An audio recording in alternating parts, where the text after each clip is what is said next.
Hi Rob, so just wanted to run through a few notes about your Scavenger lightsaber, kind of what it is, what it isn't, how to use it, and things to watch out for. So obviously, as you know, you've got your amazing petal arrangement at the emitter. Now, I don't know if you can see in there's loads of tiny little screws, and it's not unknown for them to pop out. One or two of them they're all back and they're all sort of tight now, but you can't. It's difficult to Loctite them because you run the risk of clogging up the mechanism, which is so kind of delicate and tiny. So yeah, it's just one to watch out for. You can get spares if you ever need them from Saber Armouring. So to get it going, need to take the pommel off, which is like a bayonet bulb type fitting. So anti-clockwise and put it back. Now, never have the thing like that upright because the chassis will fall out. So got to be level. Take out the pommel end, and then the whole thing just slides out. Now you'll see that screw, that's what the bayonet works on, and you'll see that little channel. There's a channel there, and there's a channel at the front, and they have to line up with the screws, otherwise it won't go in. So yeah, that's the sort of alignment.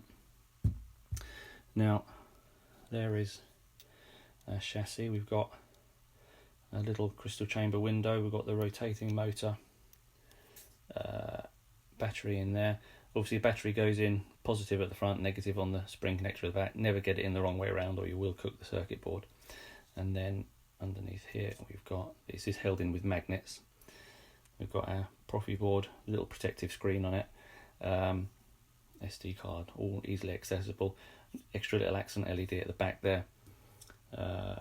So yeah, so that, should you need to make any changes. So obviously to get it going, switch.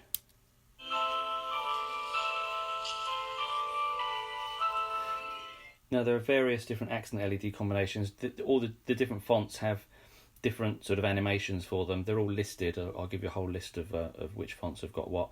The Scavenger font is kind of, there's three versions of it. There's a different idle hum on one of them, and then on another one I've set it so that these are off with the blade off, but then they slowly heat up over about 20 seconds, so it looks like it's red hot, and then they cool down afterwards and the whole thing ticks as the hot metal cools down. I'll show you that in a second.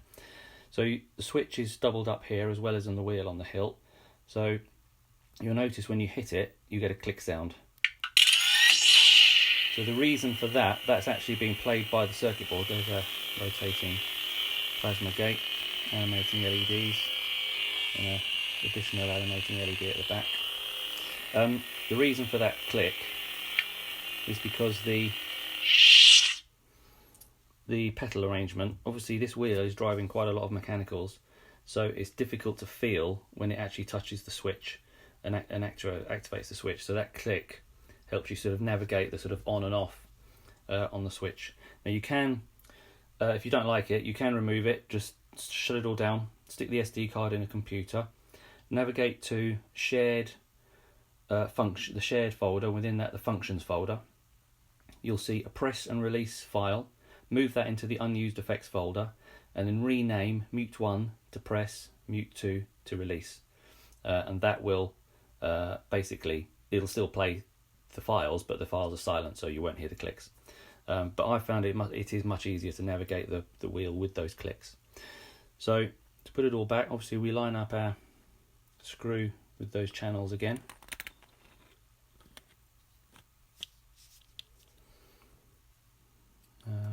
On along with the bayonet fitting,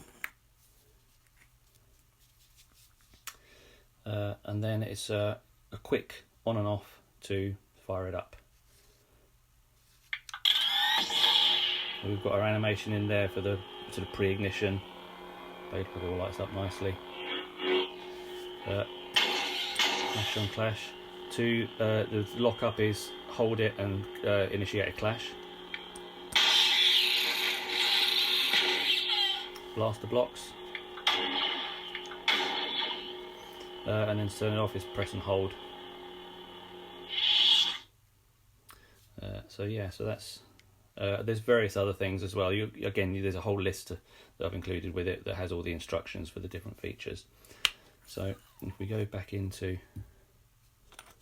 here, I'll just run through that red hot one. That's on the third. Scavenger 2. So when you light that up, crystal chamber lights up, motor starts going. But then this takes, there we go, it's just starting to heat up.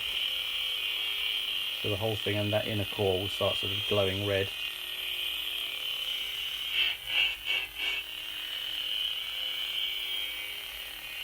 And then when you shut it down, because by now all the metal is red hot, obviously metal expands when it's hot.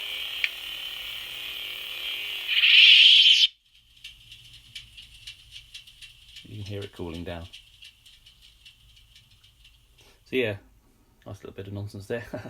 There's a load of other fonts on there, but those are the three main ones. Obviously, it being a character hilt, you'll probably stick with those. So yeah, what else is there? Oh yes, now the blade retention screw. Now on the front here, you'll see 3 screws in line. That's the only part of the hilt where, with the petals closed, you've got 3 screws in line. That is your indicator that that one is the blade retention screw. All the others around the emitter are just dummies. So yeah, that's your indicator for that. And obviously, when you're putting the blade in, be super careful that you don't catch it on any of these petals, because these are delicate. But yeah, and the blade plug obviously just drops out as soon as you loosen that screw. So yeah, so that is your Scavenger lightsaber. Thank you for giving me the chance to build it for you. It is an amazing thing, I must say. I mean, Saber Armory did a fantastic job on it. So yeah, that is your KR Scavenger lightsaber. Enjoy.